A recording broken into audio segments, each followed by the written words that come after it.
गीता में अर्जुन को स्वयं भगवान कह रहे हैं कि उस परमेश्वर की शरण में जा, उसके लिए उन संतों के पास जा जो तत्वदर्शी हो। इसी प्रकार हजरत मोहम्मद को उनका अल्लाह कह रहा है कि कोई और पूर्ण परमात्मा है, उसको पाने के लिए उन तत्वदर्शी संत की तलाश कर।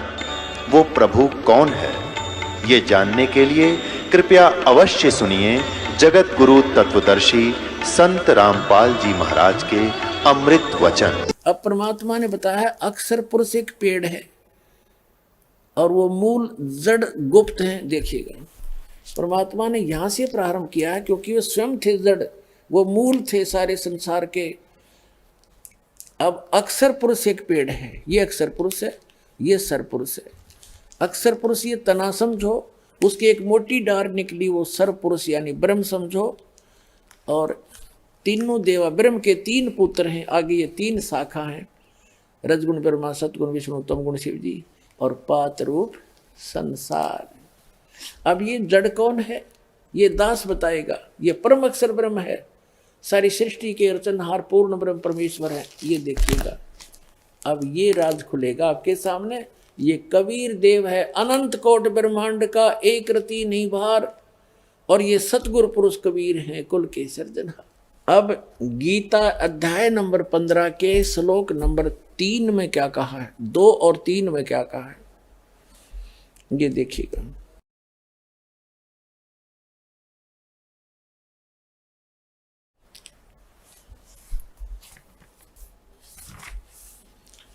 अब ये एक आपने पढ़ लिया, ये स्पष्ट हो गया, ये आपने पढ़ लिया सारा। अब दूसरे हम देखते हैं, उस संसार वृक्ष की तीनों गुण रूप, रजगुण ब्रह्मा, सतगुण विष्णु, तीनों गुण रूप, ये जल से बड़ी हुई नहीं। विषय पर वाला शाखा, विषय पर वाला शाखा, विषय विकारों वाली ये शाखाएं हैं, नीचे और ऊपर, सर्वत्र नहीं। देखो, अब हम फिर इसका सहयोग लेंगे। ये पृथ्वी लोक पर ज्ञान बोला जा रहा था, ये देखिए, ये पृथ्वी लोक पर ज्ञान बोला जा रहा था, ये पृथ्वी लोक है। और पृथ्वी लोक, ये तीन लोकों के ऊपर ब्रह्मा जी, विष्णु जी और शिव जी, विष्णु जी, ब्रह्मा जी और शिव जी का आधिपत्य है। पृथ्वी लोक, इस पाताल लोक और स्वर्ग लोक पर। तो यहां ये बोला जा रहा था ज्ञान पृथ्वी पर, ये कहते ऊपर स्वर्गलोक तक और नीचे पाताल तक। ऊपर और नीचे केवल इन स्थानों पर इन तीनों की रेंज है, इन तीनों लोकों के ऊपर इनका अधिपत्य है और एक एक विभाग के ये मंत्री हैं। इतना समझो, ऊपर और नीचे, सर्वत्र नहीं। मूल पाठ में भी सर्वत्र नहीं है। अब देखिएगा, श्रीमद् भगवद गीता अध्याय नंबर 15 का हम मंत्र नंबर 2 पढ़ रहे हैं।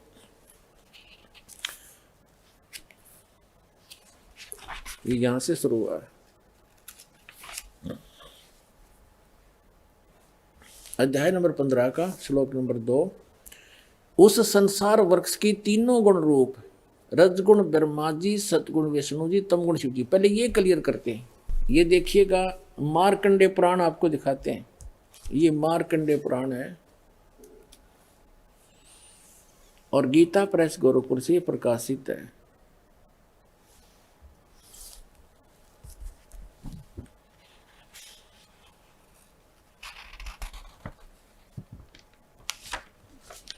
ये गीता प्रेस गोरखपुर से प्रकाशित है। ये यहाँ का इनका चित्र है सर। अब आपको हम 123 पृष्ठ पर ले चलते हैं। इसके 123 पृष्ठ पे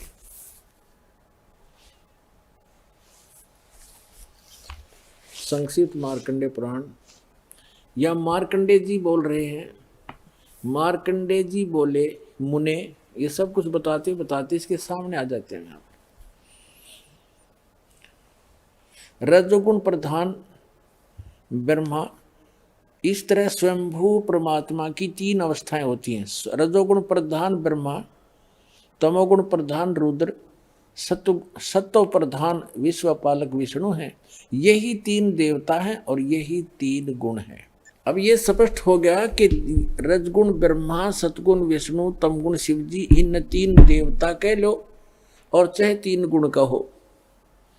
इससे बढ़िया कंसेप्ट जो मार्कंडेय पुराण में है शायद ही कहीं होगा। एक और दिखा दे। यह है श्रीमद् देवी भागवत यानी देवी पुराण हिंदी टीका सहित। ये खेमरा श्री कृष्ण दास प्रकाशन मुंबई से प्रकाशित है।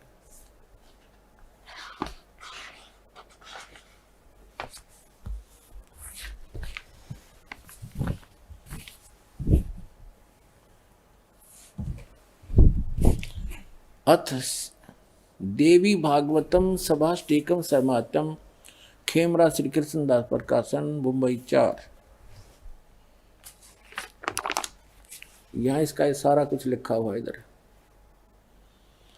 बस इतना ही दिखाएंगे, इसमें आप देख सकते हैं। अब इसके हम यहाँ पहुँचते हैं तीसरे स्कंद में। अथ श्री देवी भागवते भाषा टीका युक्ते तृतीय स्कंद प्रारंभते। तीसरा स्कंद प्रारंभ हो गया। अब इसके हम यहाँ आते हैं।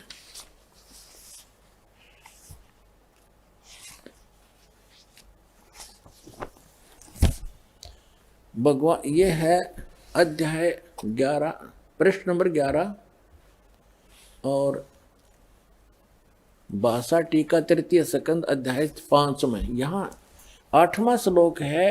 भगवान शंकर के अपनी माता दुर्गा की महिमा सुनाते हैं।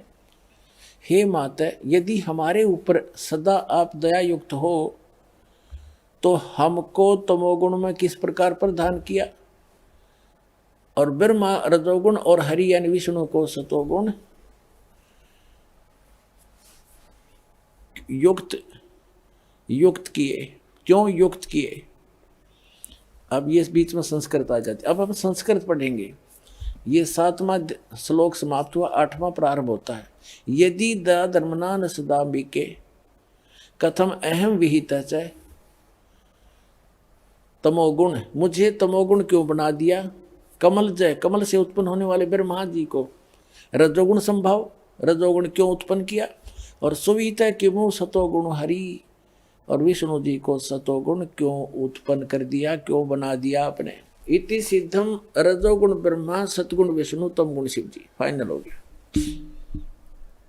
अब हम फिर आते हैं श्रीमद् भगवद गीता अध्याय नंबर 15 के श्लोक नंबर 2 पर। अध्याय नंबर 15 श्रीमद् भगवद गीता और अध्याय नंबर 15 का श्लोक 2। उस संसार वृक्ष की, इस पर हमने पढ़ दिया, ऊपर को जड़ वाला, नीचे को शाखा वाला, ये पीपल का वृक्ष है, आदि पुरुष परमेश्वर। तो यहाँ बताया कि जो अब गीता ज्ञान दाता ने ऊपर को जड़, नीचे को तीनों गुण रूपी शाखा, बस इतना बताया है। उसके उस बाकी शेष जानकारी के लिए उसने स्पष्ट कर दिया कि जो सारे विभागों को बताएगा वो तत्वदर्शी संत है। चौथे अध्याय के 32वें श्लोक में गीता ज्ञानदाता कहता है कि अर्जुन, उस परमेश्वर ने, उस परम अक्षर ब्रह्म ने, सच्चिदानंद घन ब्रह्म ने स्वयं आकर के अपने मुख कमल से जो ज्ञान दिया है, यज्ञों की जानकारी जो दी है, यज्ञ माने धार्मिक अनुष्ठान, वो विस्तार के साथ कही है। उसमें वो तत्व ज्ञान है। चौथे अध्याय के 34वें श्लोक में कहा कि उस तत्व ज्ञान को तू तत्वदर्शी संतों से जाकर समझ, यानी गीता ज्ञान दाता तत्व ज्ञान से परिचित नहीं है और उनको दंडवत प्रणाम करने से, कपट छोड़कर नम्रता पूर्वक प्रश्न करने से तत्वदर्शी संत तुझे उस तत्व ज्ञान का उपदेश करेंगे। अब उस तत्वदर्शी संत की पहचान बताई है 15वें अध्याय के प्रथम मंत्र में, कि जो ऊपर को जड़ और नीचे को शाखा वाला, जो एक संसार रूपी पीपल का वृक्ष अविनाशी कहा गया है, जो इसके सभी छंद, सभी विभागों, पत्तों सहित जानता है, सवेदवित, वो तत्वदर्शी संत है। और परमेश्वर ने 600 वर्ष पहले कहा था, अक्षर पुरुष एक पेड़ है, सरपुरुष निरंजन वा की डार और तीनों देवा शाखा है, ये पात्र रूप संसार। उस समय इन नकली गुरुओं ने उस परमात्मा की समरवाणी को हमारे तक आने नहीं दिया, रिजेक्ट कर दिया। कबीर क्या जाने संस्कृत को, ये अनपढ़ है, अशिक्षित है, धानक है, दुल्हा है, ये क्या जाने सदग्रंथों के गुण रहस्य को। अरे परमात्मा ने संस्कृत की और अरबी की और इंग्लिश की जरूरत क्या है, वो सर्व संपन्न है, सर्व ज्ञान, वो सर्वज्ञ है। लेकिन आज वो सारी साची होगी उस समय बोली हुई सारी ज्ञान परमात्मा का। तो उन्होंने ऑप्शन छोड़ दिया कि वो जड़ कौन है वो बताएगा मेरा दास आकर के उस परम पिता के बारे में। ये दास भेजा तो तत्वदर्शी संत बना के उस परम पिता ने, कबीर भगवान ने।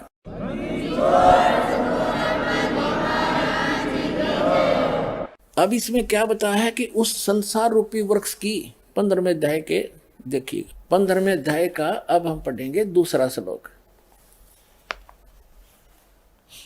उस संसार वृक्ष की तीनों गुण रूप, रजगुण ब्रह्मा, सतगुण विष्णु, तम गुण शिवजी रूपी, ये गलत लिखा है, ये विषय पर वाला शाखा, ये विषय विकार रूपी ये शाखा समझो। तीनों गुण तो शाखा है, ऊपर और नीचे, सर्वत्र नहीं, ऊर्ध अध माने नीचे, ऊर्ध्व माने ऊपर, ऊपर और नीचे फैली हुई है बस। और मनुष्य लोक में इस पृथ्वी पर कर्मों के अनुसार बांधने वाली ये अहमता ममता वासना रूपी जड़ है। ये भी इसके मुख्य कारण है, क्योंकि ब्रह्मा विष्णु महेश ही हमें कर्मों के आधार से यहाँ रोक के रखते हैं, इस काल के आदेश से। ये इसके मंत्री हैं, एक एक विभाग के मंत्री, इनकी ड्यूटी ला रखी है। रजोगुण विभाग के ब्रह्मा जी, उसके अंदर से एक ऐसी प्रेरणा, ऐसी वासना निकल रही है, उसके अंदर से ऐसी तरंगे निकल रही है जैसे मिर्च होती है, मिर्च, और मिर्च का छोंक लगाया जाता है किचन में, और उसकी उस स्थूल वस्तु साकार वस्तु तो रसोई में, और उससे निकल कर वो तरंगे, उसकी जो वासना, उसका गुण अफेक्ट कर जाती है, और 3 कमरों में अलग से सब छीकम छीक हो जाते हैं। तो मूल वस्तु रसोई में, उसका गुण ने जाकर कहाँ असर कर दिया, जीव के बस का नहीं, छीकों न रोक ले। तो ऐसे ही ये तीनों भगवान ऊपर रहते हैं अपनी अपनी राजधानियों में, उनसे निकल रही है रेज आप जी पृथ्वी लोक, पाताल लोक और स्वर्ग लोक के प्राणियों को प्रभावित कर रही है। इनके बस की बात नहीं। इन विषय वासनाओं, ममता, जैसे ब्रह्मा जी के कारण संतानों उत्पत्ति की प्रेरणा, यह विषय वासना इतनी प्रभावित कर रखी है प्रत्येक प्राणी के अंदर, अपने आप संतानों उत्पत्ति करते हैं। फिर यहाँ के ठाठ बाट, ये भी रजोगुण के कारण ही प्राणी करता है, कोठी हो, कार हो, बढ़िया सब कुछ हो। फिर सतोगुण के आधार से ममता, एक दूसरे के अंदर बहन भाई में ममता, प्रेम, पति पत्नी का प्रेम, बच्चों में ममता, अपनी कोठी बंगले कार में इनमें ममता, इनके अंदर मोह, ये जीव के बस का नहीं इसको छोड़ सके। ये प्रभावित है, जैसे किसी ने नशा कर रखा है, शराब पी ली, 2 घूंटी लाए, पाछू उसने आप नहीं पता तू क्या बोल रहा है, कहाँ पैर रखे हुए, कहाँ पड़ा है। तो ऐसा नशा है आपके ऊपर। और इन परमात्मा की इस भक्ति से, सत साधना से आपको ये एंटीबायोटिक का काम करेंगी, आपका नशा उतरेगा, इन तीनों गुणों का असर बिल्कुल कम होता चला जाएगा। कुछ दिनों के बाद ऐसा एक नॉर्मल सा रह जाएगा जितना आवश्यक होगा बस, और फिर हम सफल होंगे उस समर्थ की सहारा लेकर। अब हम चल रहे हैं, देखिएगा। तो ये तीनों गुणों रूपी जो ये मुख्य कारण हैं यहाँ कर्मों के बंधन की। मनुष्य लोक में कर्मानुसार बांधने की भी ये मूलानी जड़ हैं, ये मूल कारण हैं। नीचे और ऊपर, सब लोकों में नहीं, नीचे और ऊपर फैली हुई है। नीचे पाताल लोक में, ऊपर स्वर्ग लोक तक इनकी रेंज है। अब आगे देखो, अब गीता ज्ञानदाता तीसरे श्लोक में स्पष्ट कर देता है कि इस संसार वृक्ष का स्वरूप जैसा कहा है वैसा यहाँ विचार काल में नहीं पाया जाता। यहाँ विचार काल का अर्थ है तेरे मेरे इस गीता जी के डिस्कशन में, तेरे मेरे इस गीता जी के डिस्कशन में, चर्चा में मैं उस परमात्मा की, उस संसार रूपी वृक्ष की संपूर्ण स्थिति को नहीं बता पाऊंगा, क्योंकि मुझे उसके आदि और अंत का कोई ज्ञान नहीं। इसलिए तो कहा है वेदों में कि वो परमात्मा अपने द्वारा रची हुई सृष्टि को स्वयं ही ठीक ठीक बताता है। अब देखिएगा 15वें अध्याय का 3रा श्लोक गीता जी का। इस संसार वृक्ष का स्वरूप जैसा कहा है यहाँ वैसा यहाँ विचार काल में तेरे मेरे इस गीता जी के विवेचन में नहीं पाया जाता, नहीं पाया जाता, क्योंकि न इसका आदि है और न इसका अंत है, तथा न इसकी अच्छी प्रकार स्थिति है, यानी इसको ज्ञान नहीं, स्थिति तो है ही। इसलिए इस सुविरुद्ध मूलम, ये इसने गलत किया, अति दृढ़ मूल वाले, बस इतना, अति दृढ़ मूल वाले। अब मूल का अर्थ है ऊपर के लोक, जड़ जो है ऊपर के लोक हैं जो प्रोक्ष हैं, वो परम अक्षर ब्रह्म है। जैसे यजुर्वेद अध्याय नंबर 40 के श्लोक नंबर 17 में ये गीता वेद ज्ञान दाता वही है जो गीता ज्ञान दाता। 15वें श्लोक मंत्र में यजुर्वेद अध्याय 40 के मंत्र 15 में तो कहता है मेरा एक ओम मंत्र है, इसका जाप कर, काम करते करते सिमरण कर, विशेष कसक के साथ सिमरण कर, मनुष्य जीवन का प्रथम कर तो जान का सिमरण कर। और 40वें अध्याय के 17वें श्लोक में कहा है यजुर्वेद में कि वो पूर्ण परमात्मा तो प्रोक्ष है, वो तो गुप्त है, ऊपर है, और मैं ब्रह्म हूं, एम खम ब्रह्म, मैं खम ओम, ओम मेरा नाम है। और मैं जैसे देवी भागवत के अंदर 7वें स्कंद में हिमालय को ज्ञान देते समय देवी जी कह रही है कि ब्रह्म का ओम नाम है, उसका जाप करो, ब्रह्म को प्राप्त हो जाओगे, तुम्हारा कल्याण हो। वो ब्रह्म दिव्य, वो ब्रह्म ब्रह्मलोक रूपी दिव्य आकाश में रहता है, वहां रहता है। तो ये खुद कहता यजुर्वेद अध्याय नंबर 40 के मंत्र नंबर 17 में कि वो परमात्मा तो प्रोक्ष है, और मैं अहम ओम खम ब्रह्म, मैं ब्रह्म हूं और ब्रह्मलोक रूप दिव्य आकाश में वहां रहता हूं, मेरा एक ओम नाम है। और वो परमात्मा प्रोक्ष है, वो तो गुप्त है। ये देखिएगा यजुर्वेद, इसके अनुवाद करता भी है महर्षि दयानंद है। इसने तड़ंगा कर्ण का ठेका ले रखा था, फिर भी सच्चाई छुपा नहीं करती। ये यहाँ से प्रकाशित है, सर्वदेशीकार्य प्रतिनिधि सभा 2/5 महर्षि दयानंद भवन, रांडला मैदान, नई दिल्ली से। ये यजुर्वेद का अंतिम अध्याय है, अंतिम ही मंत्र है। ये देखिएगा, ये 4400 अध्याय यानी 40वां अध्याय है, 4400 यजुर्वेद का, और ये 17वां मंत्र है। इसमें क्या कहा है, हे मनुष्यो, ज्योत स्वरूप रक्षक, ये ज्योत स्वरूपी काल है, मुझ से अविनाशी यथार्थ का आच्छादित मुख के तुल्य उत्तम अंग का प्रकाश किया जाता है, उत्तम अंग का प्रकाश किया जाता है। जो वह प्राण व सूर्य मंडल में पूर्ण परमात्मा है, लोक रूपी दिव्य आकाश में रहता हूं, मेरा एक ओम नाम है। और वो परमात्मा तो गुप्त है, वह पूर्ण परमात्मा है, वह तो प्रोक्ष रूप, वो गुप्त है, वो जड़ है संसार रूपी वृक्ष की। अहम मैं खम, ये खम का अर्थ है ब्रह्मलोक रूपी दिव्य आकाश में रहता हूं और मैं ब्रह्म हूं। यहां लिखना था ब्रह्म, इधर ब्रह्म का केडंगा कर दिया, सीधा लिखना था मैं ब्रह्म हूं, सबके गुण क्रम और स्वरूप करके अधिक हूं, ओम उसका सबका रक्षक जो मैं उसका कोई बात ऐसा नाम जानो। ओम तो लिखना था ओम नाम जानो, ये तो निरा पशु था,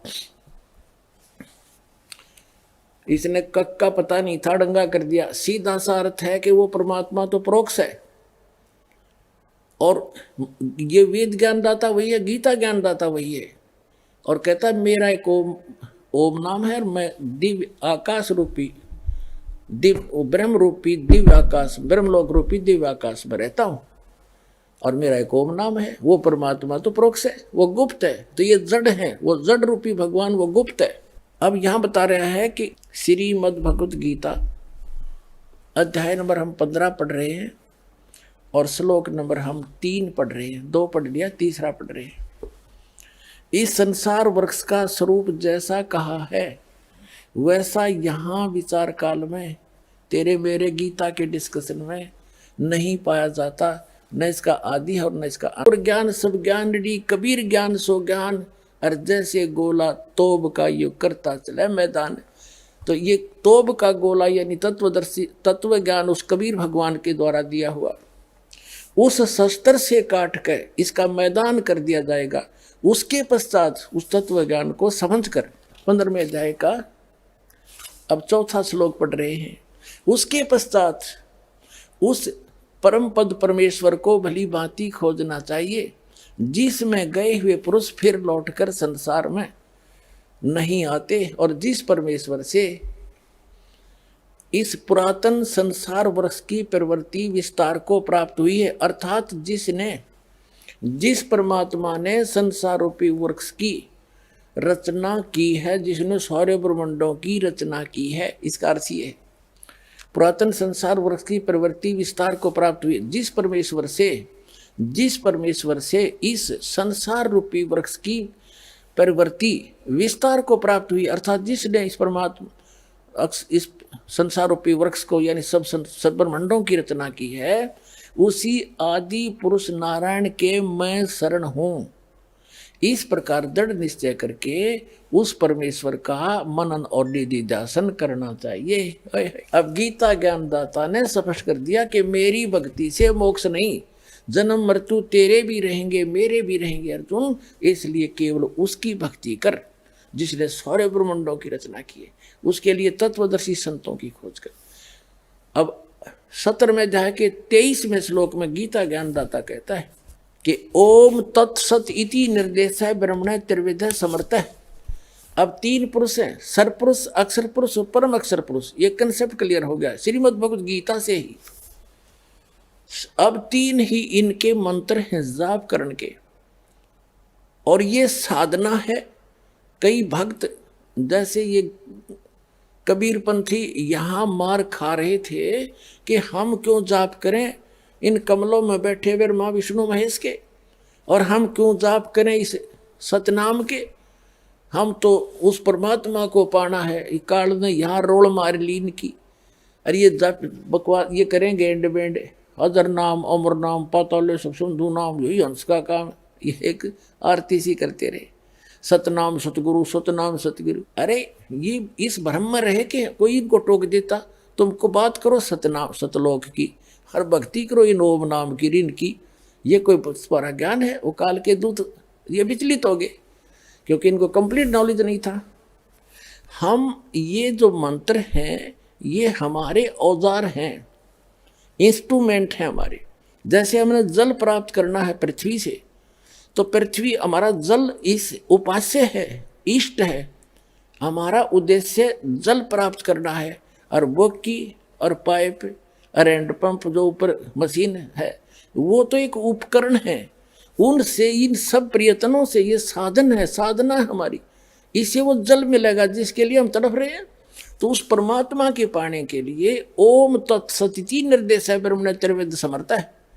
उस सच्चिदानंद घन परम अक्षर ब्रह्म के पाने का ये 3 मंत्र का जाप है। ये 3 मंत्र का जाप उस परमात्मा को प्राप्त कराएगा। और जो नीचे से यहाँ से नीचे के जो जाप आपको दिए जाते हैं ये यहाँ से आपके बंधन से मुक्त कराएंगे। आपके ऊपर बहुत ज्यादा ऋण है इन ब्रह्मा विष्णु महेश का, दुर्गा और गणेश का। क्योंकि जैसे हमने अब ये इनकी पूजा नहीं है, जैसे हमने बैंक का लोन ले रखे है और महीने में उसका भरते रहे समय पर, तो वो भी खुश और हम भी खुश। तो उनकी पूजा थोड़ी है, वो तो हमारा लेन देन है, व्यवहार है, वो करना पड़ेगा। हमने कोई कनेक्शन ले रखा है बिजली का और उसका बिल भरना है, तो पूजा थोड़ी कर रहे हैं हम बिजली वालों की। हम तो अपना उनको टैक्स दे रहे हैं, वो हमें सुविधा देते रहेंगे, नहीं तो बंद कर देंगे। तो ये ब्रह्मा विष्णु महेश के जो मंत्र हैं ये पूजा नहीं है, ये कमाई है इनके मंत्र की। और इसके जाप से इनके अपने आप डिपॉजिट होता रहता है, जितना इनको आवश्यकता हमें यहाँ जो वस्तु मिलेगी। ये इनके मूल मंत्र हैं। जैसे एक सिंपल सा उदाहरण है, जैसे एक भैंसा है जोटा, और उसने कोई न्यू कहे जाओ जोटे जोटे वैसे कति नहीं सुना, अरे एक बार न्यू कर दे हर नो को देखेगा, तो उसका मूल मंत्र है वो हुर। तो इन देवताओं की ये मूल मंत्र हैं, इनके ये वश हैं, इनके बस की बात नहीं। तो इनसे हमें लाभ होगा, ये इस प्रकार समझो। ये सब संसार विचलित पुण्यात्माओं, आपका सौभाग्य, आपके बात गला उतरेगी ना, क्योंकि पहले ज्ञान से पहले वाले भगवानों से सारा ही उल्टा काम। और यूँ सारा सुलटा, वो था उल्टा, उस उल्टे को हम सुलटा मान रहे थे, अच्छा मान रहे थे। तो इस ज्ञान से भ्रम निवारण होगा। इसको घना घना सुना करो, टीवी सीडी ले जाओ, पुस्तक पढ़ो, और साधना चैनल पर आता है तो उसमें देखा करो। ये तो एक कोर्स करना पड़ेगा, अपने कुछ दिनों में आपके उंगलियों पर आ जाएगा सारा ज्ञान। फिर आपको ब्रह्मा विष्णु महेश भी चाहेंगे तो भ्रमित नहीं कर सकते, और तभी आप भक्त बनोगे। ये देखिएगा 17वां श्रीमद् भगवत गीता का अध्याय 17 का और श्लोक नंबर 23 में, ओम तत्सत इति निर्देश ब्रह्मण त्रिविध समर्थ ब्राह्मणा तेन वेदा च यज्ञा च विहिता पुरा। 23वां श्लोक में ओम तत् ओम ओम तत् तत् सत सत ओम सत तत् सत, यह 3 प्रकार का ब्रह्मण माने सच्चिदानंद घन ब्रह्म, यानी परम अक्षर ब्रह्म के पाने का निर्देश। ये निर्देश माने डायरेक्शन, नथिंग एल्स। समर्थ माने समरण करने का।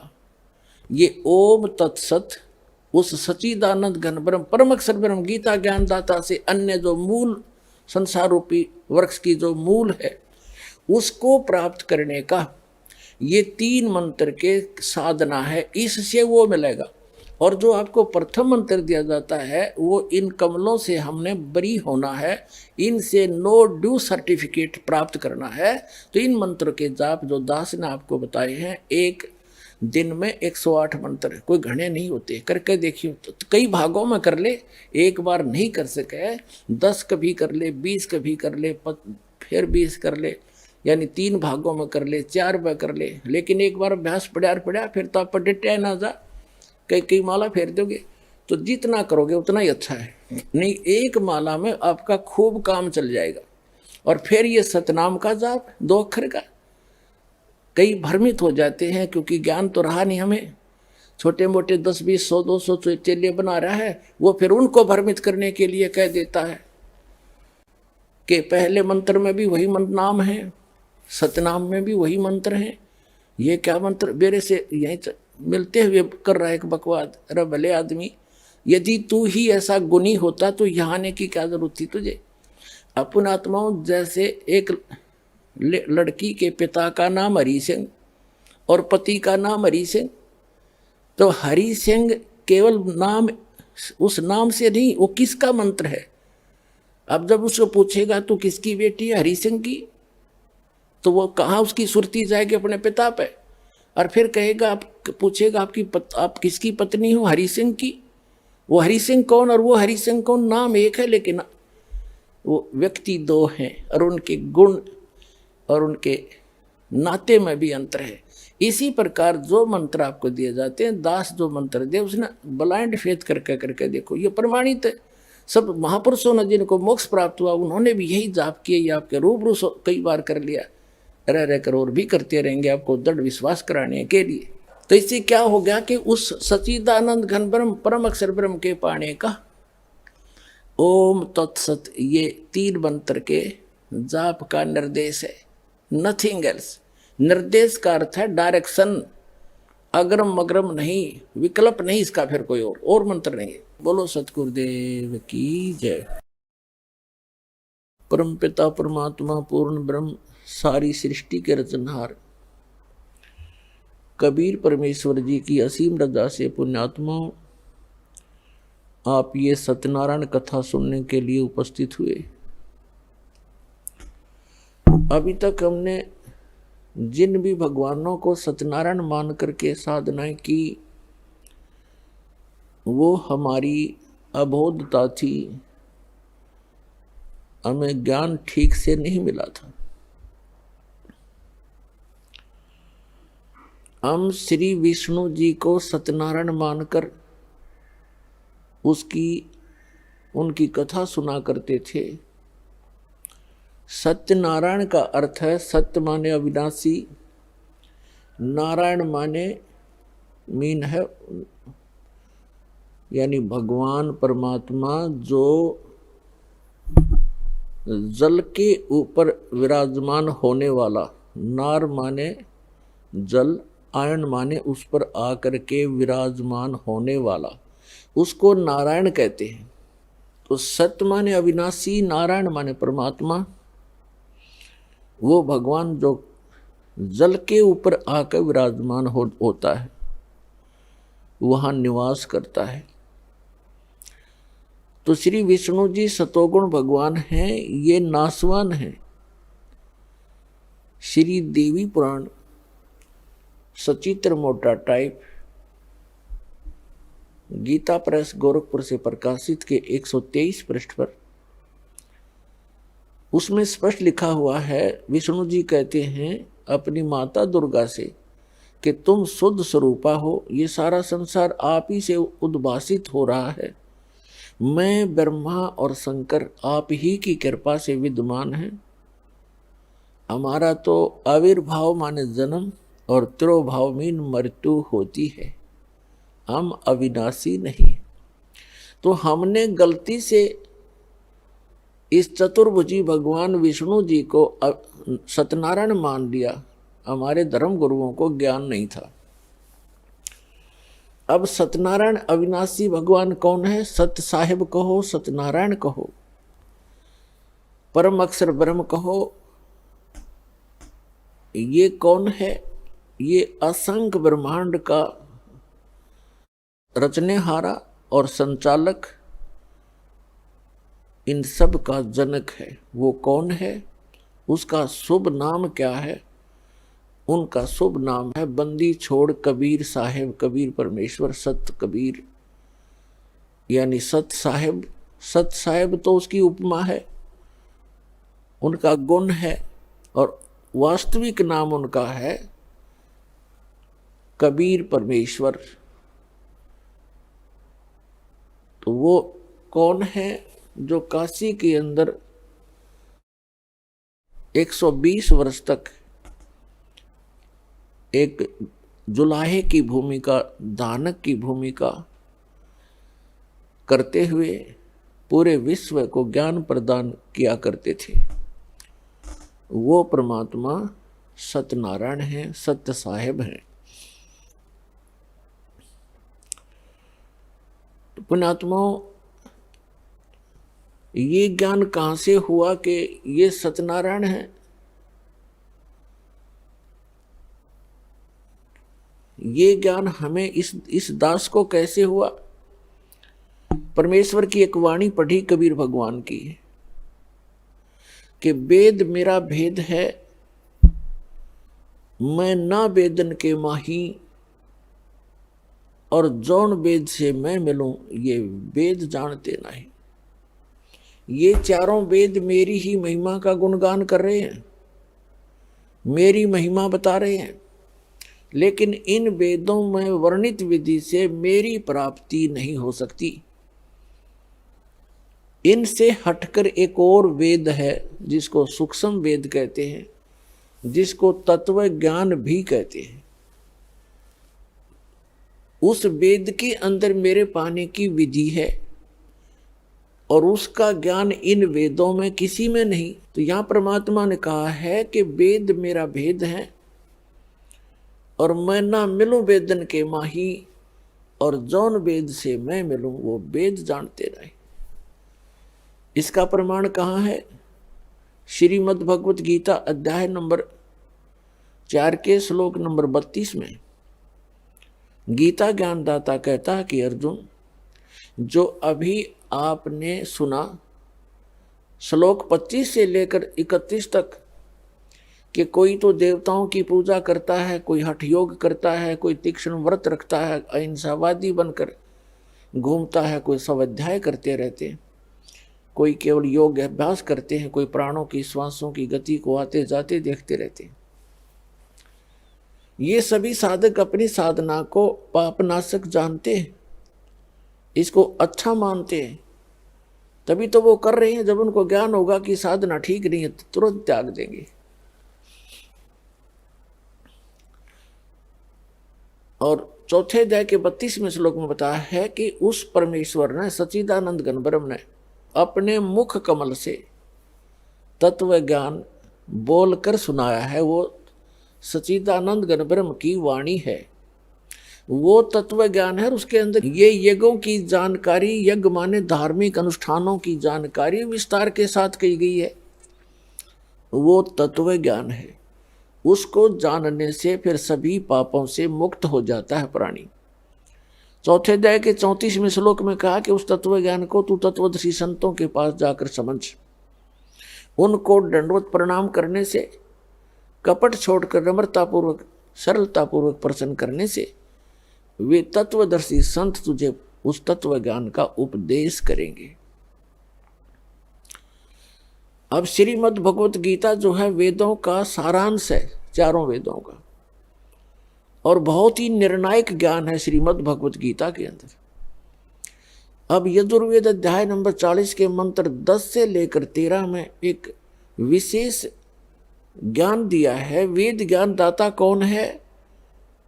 यही जो गीता ज्ञान दाता है। इसने कहा है, वेद में कहा है कि कोई तो परमात्मा को संभवात माने जन्म लेने वाला अवतार रूप में मानता है, जैसे श्री राम, श्री कृष्ण या अन्य 9-24 जो अवतार माने जाते हैं,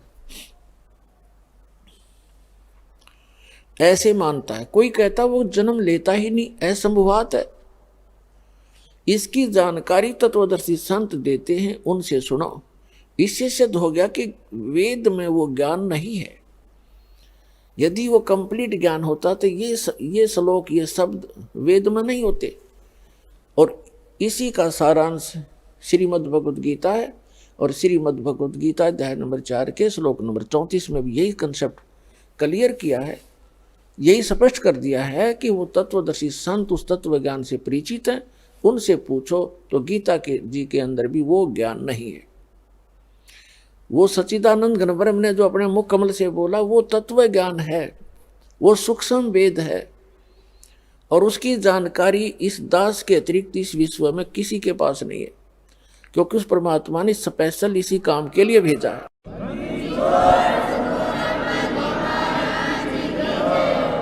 तो वो तत्व ज्ञान है, उसमें लिखा है कि जौन वेद से मैं मिलूं,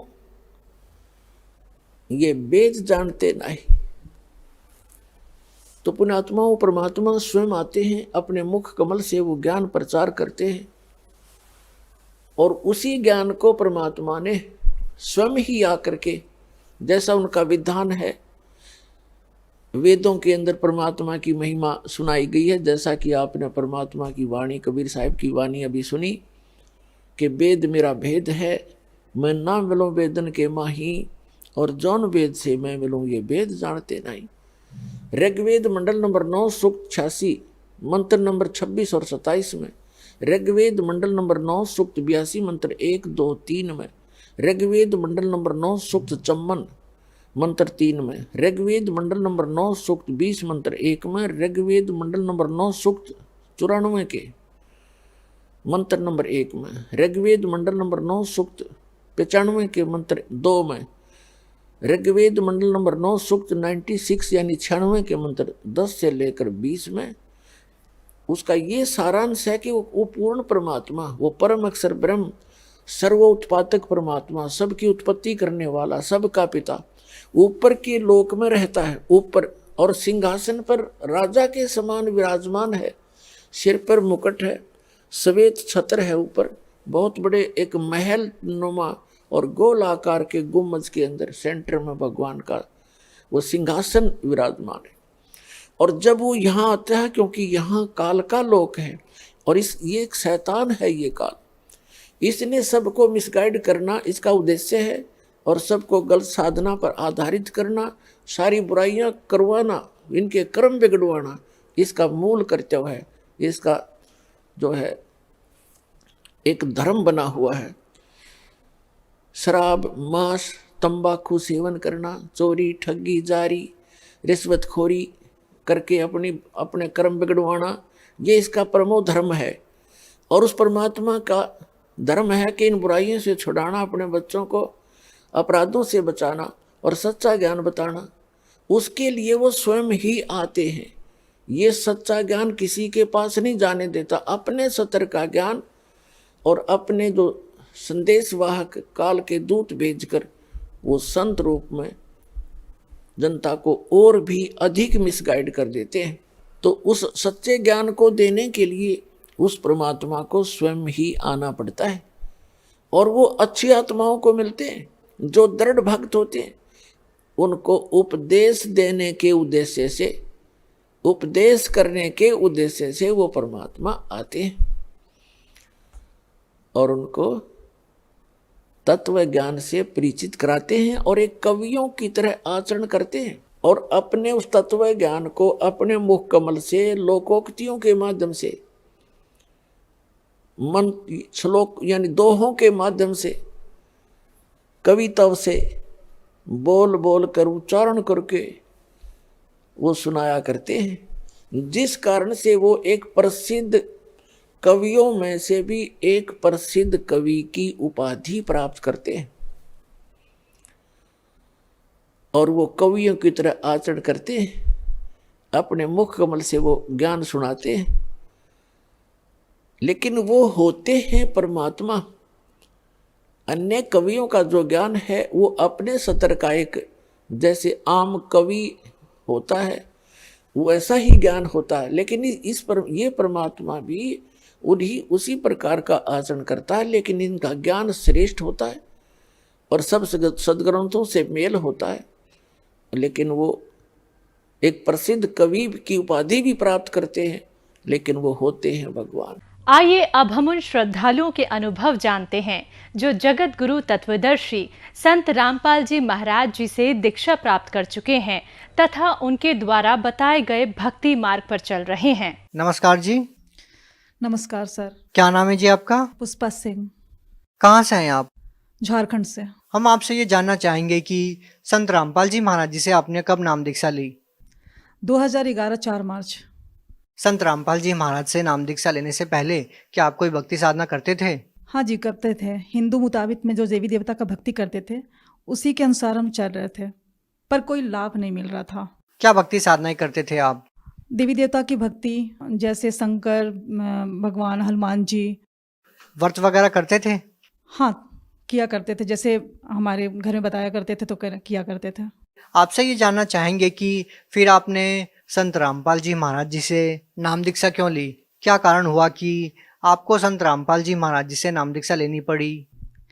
इसके पीछे ये कारण है सर कि अचानक 2010 में मेरी तबीयत काफ़ी बुरी तरह से ख़राब हो चुकी थी, जिसके वजह से हमारे ऊपर काफ़ी अचानक 2010 में मई में मेरी तबीयत काफ़ी ख़राब हो गई। रात 12 बज रहे थे, अचानक मेरा हालत एकदम बिगड़ गया। जीभ काफ़ी लंबे लंबे निकलने लगे और बाल ऑटोमेटिक खुल जाया करता था और आँख घूमने लगते थे। तो मेरे हस्बैंड सोचे कि क्या हो गया अचानक, इसका माइंड क्या हो गया। उसके बाद दूसरे दिन हुआ तो लोग जो वहाँ पर जो जिस फ्लैट में रहते थे वहाँ के जो मेंबर थे एक तो बताएं कैसे उसके ऊपरी बाधा है, जिसके वजह से फिर जाकर वहाँ से जो तांत्रिक होते हैं मुस्लिम धर्म के उनको बुलाया गया, तो वो कुछ भी नहीं कर सका। यहाँ तक कि जो हनुमान जी को लोग बोलते हैं कि हनुमान चालीसा पढ़ने से भूत प्रेत भाग जाते हैं, ऐसा कुछ नहीं है, क्योंकि हमें पता है कि जब मेरे पास भूत प्रेत का बाधा होता था तो हनुमान जी को लोग पूरा जो पुस्तक था वो मेरे हाथों में दे दिया। हम हनुमान जी का पुस्तक हाथों से पढ़ा करते थे पर कुछ होता नहीं था और मेरा पूरा सर एकदम, आँख पूरा घूमने लगता था, बाल पूरा एकदम ऑटोमेटिक खुल जाता था।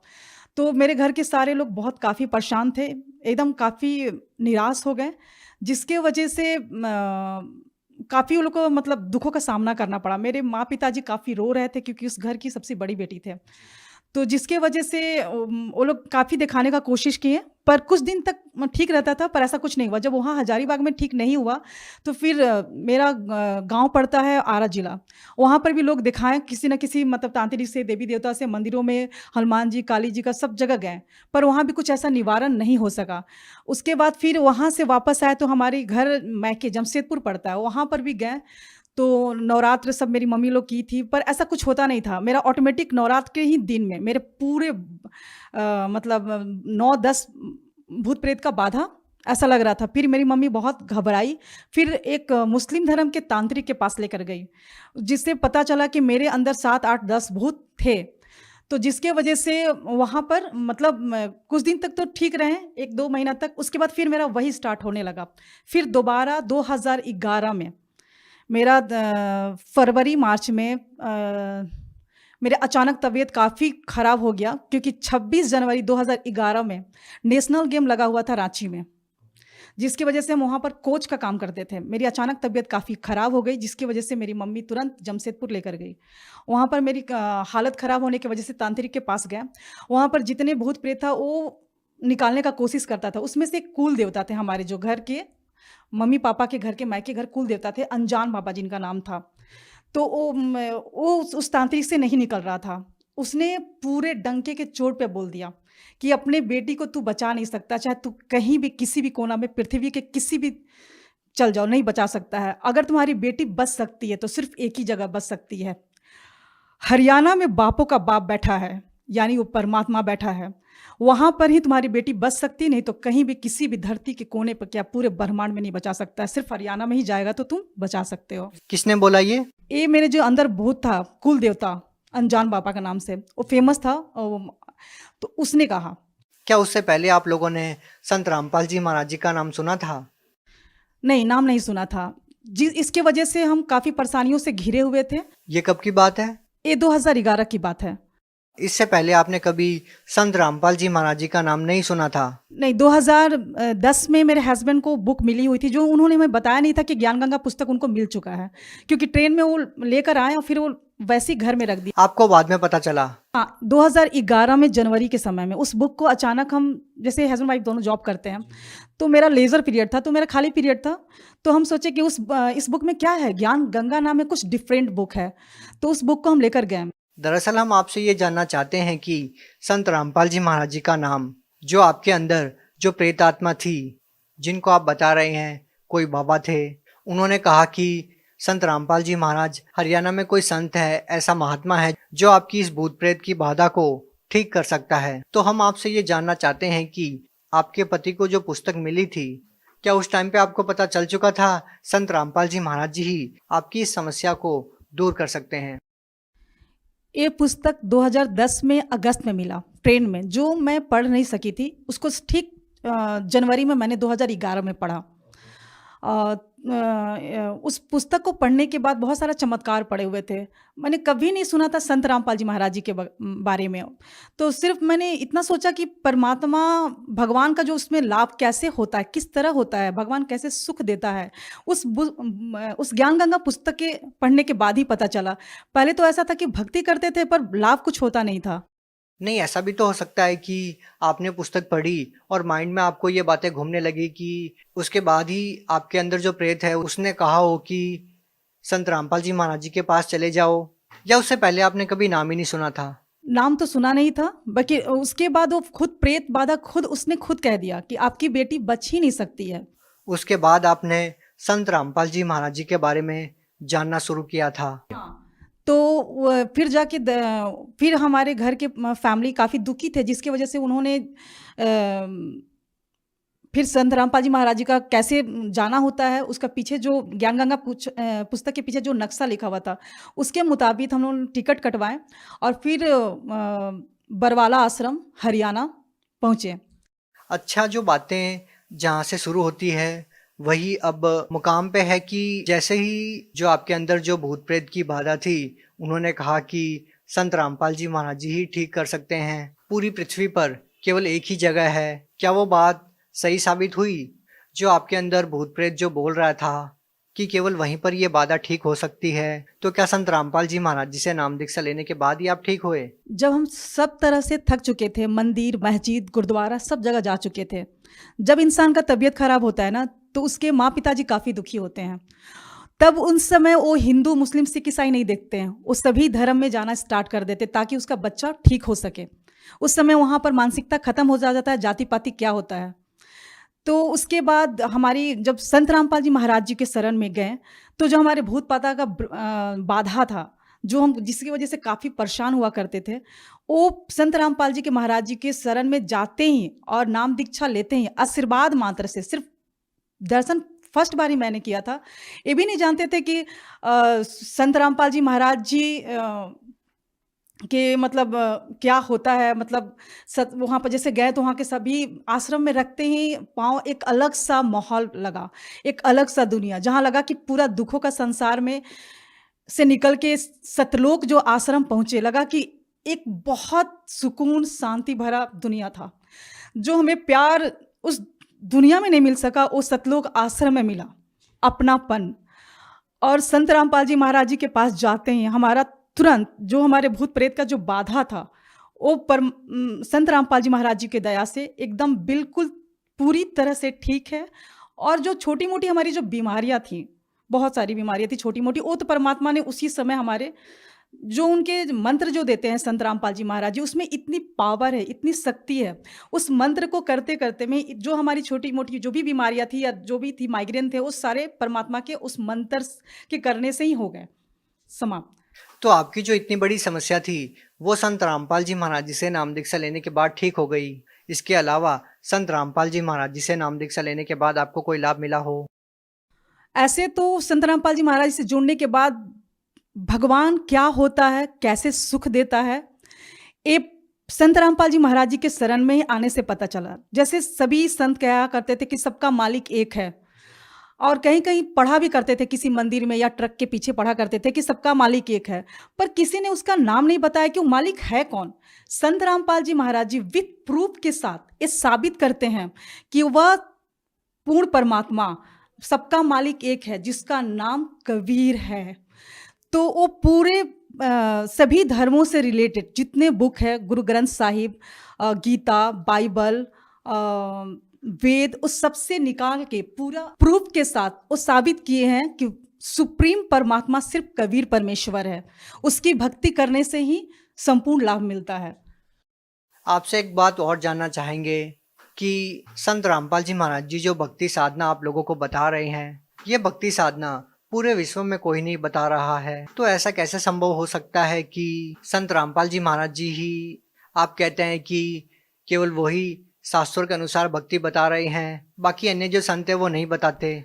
सर, संत रामपाल जी सभी संतों से एकदम अलग हैं, क्योंकि संत रामपाल जी जो ज्ञान बताते हैं, एक टीचर होता है तो अपने बच्चों को सिलेबस के अनुसार ही पढ़ाता है। तो क्या आज तक जो भी लोग साधना कर रहे हैं वो सिलेबस के अनुसार नहीं कर रहे हैं? ये कैसे संभव हो सकता है? सर, बिल्कुल नहीं कर रहे हैं। तो आपको वो कौन सी साधनाएं ऐसी लग रही है जो लोग करते हैं जो शास्त्रों के विपरीत है? सर, कहना चाह रहे हैं कि जो भक्ति होता है जिससे लाभ हो सके, हमारे संकटों का निवारण हो सके, आपत्तियां टल सके, इंसान इसीलिए भक्ति करता है, सुख की खोज के लिए, शांति के लिए, मानसिक के लिए या शारीरिक सुख के लिए। पर जो वो भक्ति है, उस भक्ति में अगर किसी को शारीरिक कष्ट है, मानसिक कष्ट है, किसी को आर्थिक कष्ट है, जो संपूर्ण लाभ मिलना चाहिए भक्ति से, वो मिल नहीं पाता है। इसलिए आप कह रहे हैं कि वो शास्त्रों के विरुद्ध भक्ति है। एक प्रमाण तो ये। हाँ, वो शास्त्र विरुद्ध भक्ति है। और संत रामपाल जी महाराज जी पूरे पृथ्वी पर सिर्फ एक ही संत रामपाल जी महाराज जी हैं जो पूरे शास्त्रों के अनुकूल भक्ति बता। मेरा सवाल ये था कि आपको ऐसी कौन सी वो बातें लग रही हैं कि ये शास्त्रों के विरुद्ध है, जो क्रियाएं आपको लगती है आम समाज में, और आप जो क्रियाएं कर रहे हैं वो शास्त्रों के अनुसार है। ऐसा क्या डिफरेंस आपको लगा? सर, शास्त्र विरुद्ध भक्ति में ये है कि जो गीता में मना किया गया है कि व्रत नहीं करना है, फिर भी लोग करते हैं, श्राद्ध नहीं निकालना है, फिर भी लोग करते हैं। और संत रामपाल जी महाराज जी के अनुयायी ना, जो शास्त्रों में लिखा हुआ है, जो संत रामपाल जी महाराज जी शास्त्रों के अनुकूल भक्ति करवाते हैं, उसमें ना वो व्रत करते हैं, ना श्राद्ध निकालते हैं, और बहुत प्रकार का बुराइयां उनके आशीर्वाद मंत्र से ही समाप्त हो जाते हैं। भगत समाज को क्या संदेश देना चाहेंगे? भगत समाज को संदेश तो नहीं दे सकते हैं, सिर्फ प्रार्थना कर सकते हैं कि पृथ्वी पर परमात्मा संत रामपाल जी महाराज जी के रूप में आए हुए हैं हरियाणा में। जल्द से जल्द आइए और नाम दीक्षा लीजिए और अपना आत्मा का कल्याण करवाइए। कुछ और कहना चाहेंगे संत रामपाल जी महाराज जी के बारे में? संत रामपाल जी महाराज जी वो संत हैं जो एक बेटी होती है तो बहुत लोग दुखी हो जाते हैं, तो संत रामपाल जी महाराज जी के अनुयायी ना दहेज लेते हैं ना दहेज देते हैं। संत रामपाल जी के महाराज जी के विचारधारा से जो उनके अनुयायी दहेज ना लेते हैं ना देते हैं, वो काफ़ी खुश है, क्योंकि उसमें 1 रुपया भी दहेज ना लिया जाता है ना दिया जाता है। इसीलिए आज एक बेटी माँ बाप के लिए बोझ नहीं है। जो सरकार नहीं कर पा रही, वो संत रामपाल जी महाराज जी अपने सत्संग के माध्यम से, अपने विचारधारा के माध्यम से समाज में जो फैली हुई बुराई है, नशा, दहेज प्रथा और अनेकों बुराइयां जो होती है, वो संत रामपाल जी महाराज जी दूर कर रहे हैं। आपके परिवार में और कौन जुड़ा हुआ है? हमारे परिवार में हमारे हस्बैंड और बेटा बेटी। क्या कोई आपके परिवार में ऐसा सदस्य है जो पहले नशा करता हो और संत रामपाल जी महाराज जी से नाम दीक्षा लेने के बाद वो नशा नहीं करता? हाँ सर, हमारे हस्बैंड नशा करते थे, पर वो संत रामपाल जी महाराज जी के शरण में जाते ही सिर्फ फर्स्ट डे, जिस दिन हम फर्स्ट दिन नाम दीक्षा लिए, उसी दिन संत रामपाल जी महाराज जी के आशीर्वाद से ही बस एक क्षण में वो नशा समाप्त हो गया। कभी कभार भी नहीं करते? नहीं, कभी नहीं करते, ना उनका इच्छा करती है। आप एजुकेटेड हैं, आप क्या मानते हैं कि एक संत के आशीर्वाद से, केवल उनके वचनों से ही कोई व्यक्ति कैसे नशा छोड़ सकता है? सर, संत रामपाल जी महाराज जी के वचनों में शक्ति है। जो पूर्ण संत अगर धरती पे तत्वदर्शी संत के रूप में परमात्मा ही उतर सकता है, उसके शब्दों शक्ति में काफ़ी शक्ति होती है। तो उनके सिर्फ आशीर्वाद मात्र से ही तुरंत वो नशा समाप्त हो गया। बहुत बहुत धन्यवाद सत साहेब जी।